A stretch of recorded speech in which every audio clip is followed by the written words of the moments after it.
Hai, Assalamualaikum dan selamat pagi semua. Jumpa lagi saya Hakam Hashim dalam channel saya Hakam Hashim. Okey, kali ini saya nak sharekan sedikit tips. Okey, 7 strategi bagaimana nak langsaikan hutang. Sebenarnya banyak sangat strategi untuk kita langsaikan hutang. Yang paling penting apa yang kita dapat tu kita cuba amalkan, itu saja.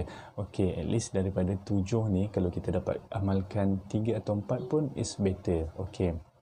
Macam ni lah, dalam membina kekayaan ni dia banyak strategi lah. Antaranya cara jana wang, okey, simpan wang, lepas tu protect wang. Okey, protect antara cara nak macam mana kita nak protect wang, antaranya selesaikan hutang. Sebab apa selesaikan hutang? Sebab bila kita selesaikan hutang tu, interest daripada hutang tu kita dapat selesaikan. Interest tu yang kadang-kadang membawa orang lain kaya dan menyebabkan kita miskin.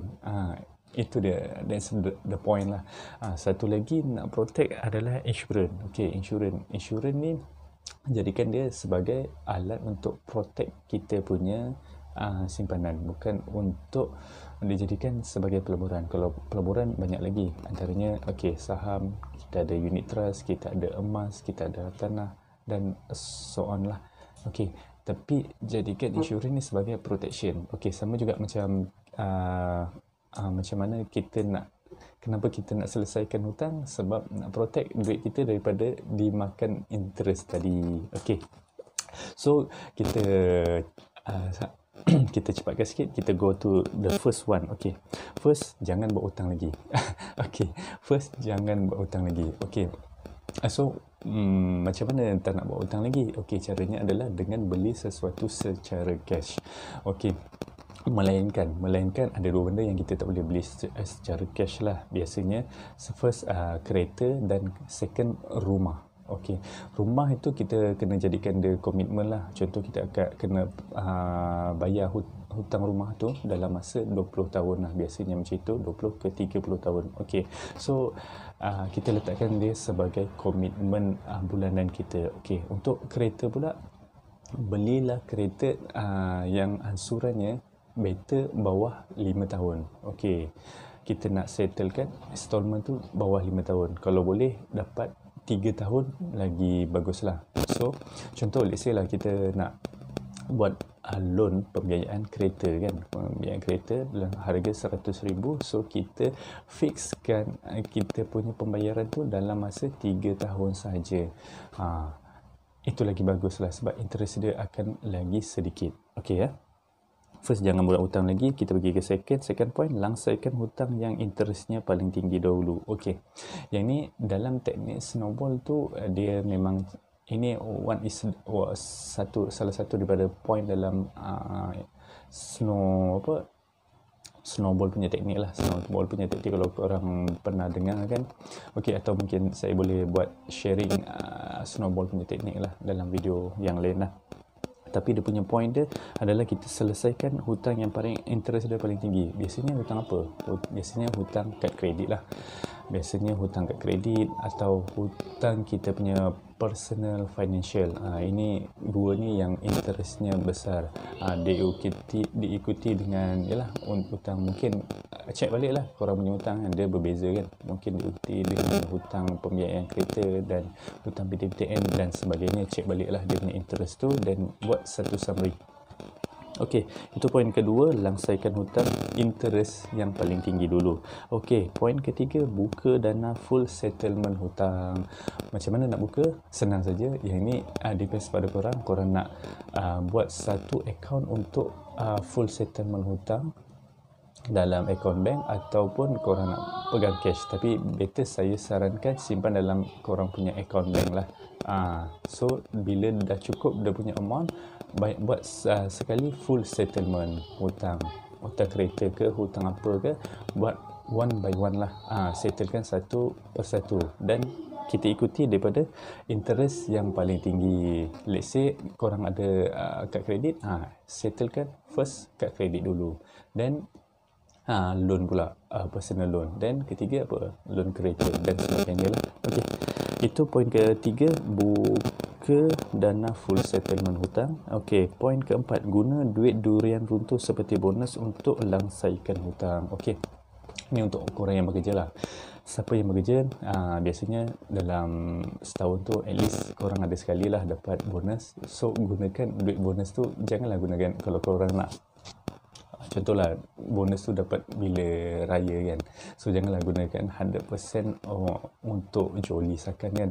At least pakailah dalam 50%, at least 30 to 50% tu masukkan dalam dana full settlement hutang tadi. Okey, itu poin yang keempat. We go to ni poin kelima. Saya simpan duit kenaikan gaji tahunan 100% ke dalam dana full settlement hutang. Okey, that's mean ini senang saja poin dia. Let's say lah korang dapat kenaikan 200 ke 300 every year lah, atau 5% macam itulah, to 10% kenaikan tadi itu. Tapi kenaikan tu but after deduction korang punya korang punya cukai lah, EPF lah, itu ini semua, maybe kalau kata 300 mungkin dapat dalam 270 260 lah, macam itulah. So gunakan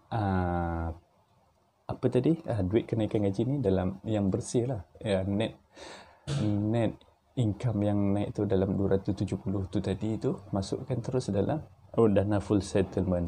At least better 100%, kalau tak boleh pun at least 50% lah. Kita letakkan 50%, masukkan dalam dana full settlement untuk cepat settlekan hutang satu persatu.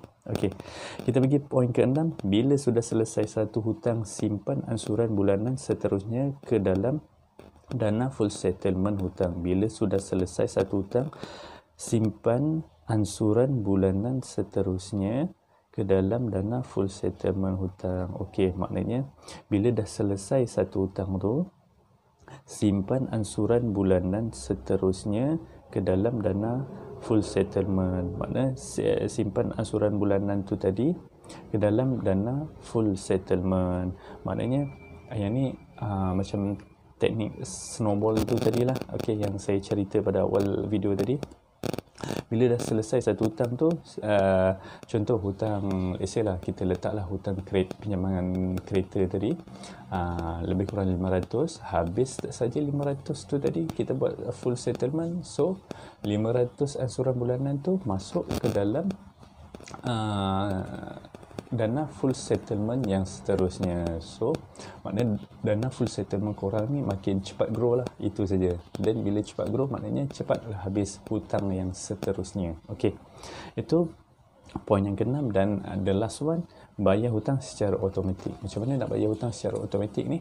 Okey, saya sarankan sejak kita buat secara online sajalah. Sekarang boleh kata setiap bank dah ada online system macam biasa kita pakai lah, Maybank to you. Kalau CIMB klik, Islamic Bank pun ada juga, Hong Leong yang saya pakai lah kan. Apa lagi Alliance Bank, boleh kata semualah, apa-apa bank yang korang dapat gaji gaji. So korang boleh setkan date kat situ, setkan date every, let's say lah, every first every month, satu hari bulan, setiap bulan korang setkan, okey, untuk bayar korang punya hutang.